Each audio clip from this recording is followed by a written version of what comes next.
Hurmatli Prezident, maqsadim kambag'allikni qisqartirish, tadbirkorlikni, ish o'rinini ko'paytirish deyapsiz. Bizni Farg'ona viloyati Oltiariq tumanimizga komandangizdan jo'nating. Maqsadingizni teskarimacha ishlayotganini bilasiz.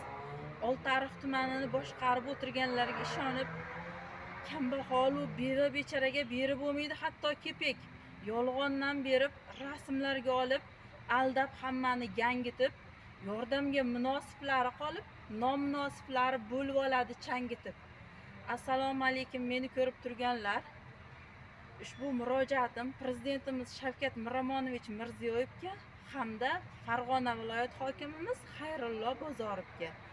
Men Farg'ona viloyati Oltiariq tumani Mustaqillik mahalla fuqarolar yig'inida yashovchi fuqaro Muyassar Bannopova. Bugungi sana 24-iyun 2025-yil.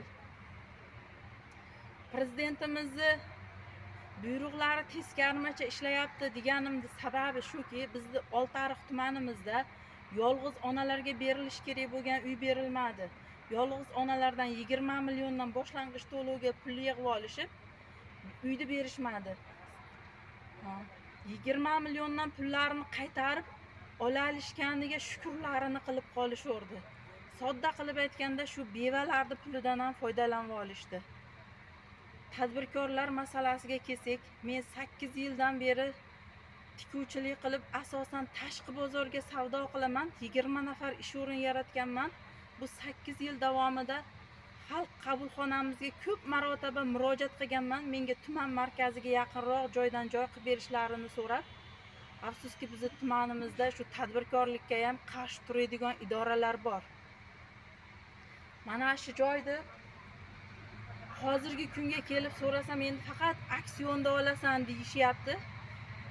Hurmatli Shavkat Miromonovich Mirziyoyev, hurmatli Xayrullo Bozorov, men bu bizni Oltiariq tumanimizni boshqarib o'tirganlarning aksioniga ham ishonimman. Chunki biz Oltiariq tumanimizni yetimlarga berilish kerak bo'lgan uyda ham yeb qo'yaveradigan jonzotlar boshqarib o'tiribdi. Mana shu joyda o'zlaringdan so'rayman. Bizni Oltiariq tumanimizga ishchi guruh jo'natib, kelishuvni qilgizib berishlaringni iltimos qilaman.